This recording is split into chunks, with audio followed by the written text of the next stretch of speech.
Welcome to new TV Telugu. ఇప్పుడు Telangana top 10 చూద్దాం.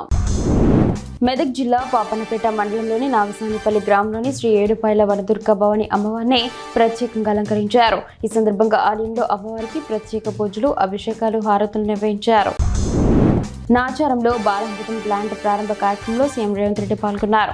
ఈ సందర్భంగా ఆయన మాట్లాడుతూ మహిళలు గర్భం దాల్చినప్పటి నుంచి 6 వరకు బాలామృతం పంపిణీ చేస్తామని చెప్పారు. ఇప్పటి వరకు గ్రామాల్లో 4.5 లక్షల ఇందిరమ్మ ఇళ్లు నిర్మించామని, పట్టణాల్లో లక్షలు నిర్మించడమే లక్ష్యమని తెలిపారు. మహిళలు నడిపే పెట్రోల్ బంకులకు స్థలాలు ఇచ్చేలా చర్యలు తీసుకుంటున్నామని చెప్పారు.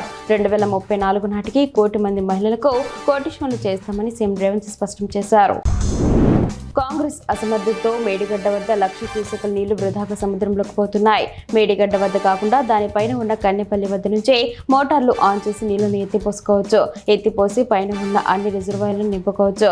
కాంగ్రెస్ పాలనలో రైతులందరూ తీవ్ర ఇబ్బందులు పడుతున్నారని కేటీఆర్ అన్నారు. ఏపీ, కర్ణాటక రాష్ట్రాల తుంగభద్ర జలాల దోపిడీపై బీఆర్ఎస్ పోరుబాట కార్యక్రమం నిర్వహించారు. కర్ణాటకలోని రాజోలి బండ డైవర్షన్ స్కీమ్ కు బీఆర్ఎస్ బృందం బయలుదేరారు. భద్రాచలం గుడితోని 40 ఊర్లు మునిగి సర్వనాశనం అయిపోయే ముప్పు ఉందని ఎంత ముత్తుకున్నా ఈ బీఆర్ఎస్ నా కొడుకులకు అసలు బుర్రకెక్కుతలేదు.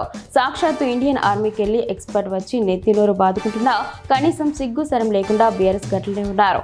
ఈ చేతకాని దద్దమ్మలాగా ఇంకా మా వాపు అంటూ ఆ పడిపోయిన ఇమేజ్ కి కలరం గుచ్చుకుంటూ బతుకుతున్నారు. ప్రజల ప్రాణాల కంటే వీళ్లకు ఆ లుచ్చ రాజకీయాలే ముఖ్యమైపోయినాయని సీఎం రేవంత్ రెడ్డి అన్నారు. భూభారతిలో భారీ స్కామ్ జరుగుతోంది. మంత్రి పొంగులేటి శ్రీనివాస్ రెడ్డి శాఖలోని భూభారతి పోర్టల్లో అక్రమంగా 22,000 ట్రాన్సాక్షన్స్ జరిగాయి. 22,000 మందికి చెందిన భూముల వాళ్ళ ప్రమేయం లేకుండా, వాళ్లకు తెలియకుండా వేరే వాళ్లకు బదలాయించారు. సాఫ్ట్వేర్లో మార్పులు జరిపి ఈ భూములకు చెందిన వారికి సంబంధం లేకుండా తమకు ఇష్టమైన వారి పేర్ల మీదకు బదలాయించారు. ఈ కాంగ్రెస్ ప్రభుత్వంలో ప్రజల ప్రాణాలకే కాదు, భూములకు కూడా రక్షణ లేని పరిస్థితికి వచ్చిందని బీఆర్ఎస్ నేత ఆర్ఎస్ ప్రవీణ్ కుమార్ అన్నారు. కాంగ్రెస్ నాయకులు పనులు చేయకుండా సర్వే మొబిలైజేషన్ అడ్వాన్స్ పేరు మీద 2,328 కోట్లు దోచుకున్నారు.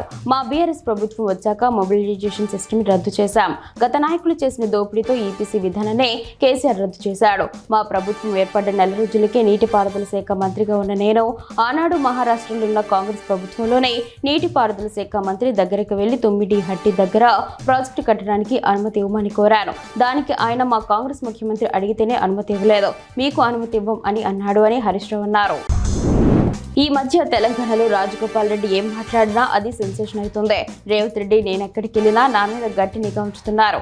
ఇంటెలిజెంట్ వర్గాల నుంచి సీక్రెట్ గా రిపోర్ట్ తెప్పించుకుంటున్నారు. రేవంత్ రెడ్డి బీఆర్ఎస్ భయం కంటే నా భయమే ఎక్కువైంది అని ఐఎన్సీ రాజగోపాల్ అన్నారు. పిల్లర్ల అంచుపోటీ ఇసుక తీయడం అవసరమా అంటే అవి ఇంకా కుంగిపోవాలని ప్రయత్నమా? నిజంగా ఇది ఉద్దేశపూర్వకంగా చేస్తే మాత్రం కాంగ్రెస్ లో ఉన్న ప్రతి ఒక్కరి మీద విచారణ జరుగుతోంది. ఖచ్చితంగా మీకు నిద్రలేని రాత్రులు చేస్తోంది ఐఎన్సీ హౌలేస్. రేవంత్ రెడ్డికి మాజీ మంత్రి హరీష్ రావు సవాల్ విసిరారు. ఒక్క 3 నెలలు నాకు ఇరిగేషన్ శాఖ అప్పగించు, నీళ్లు ఎలా రావో నేను చూపిస్తా. ఒకవేళ నీళ్లు లేకపోతే శాశ్వతంగా నేనే రాజకీయాల నుండి తప్పుకుంటా అని హరీష్ రావు అన్నారు.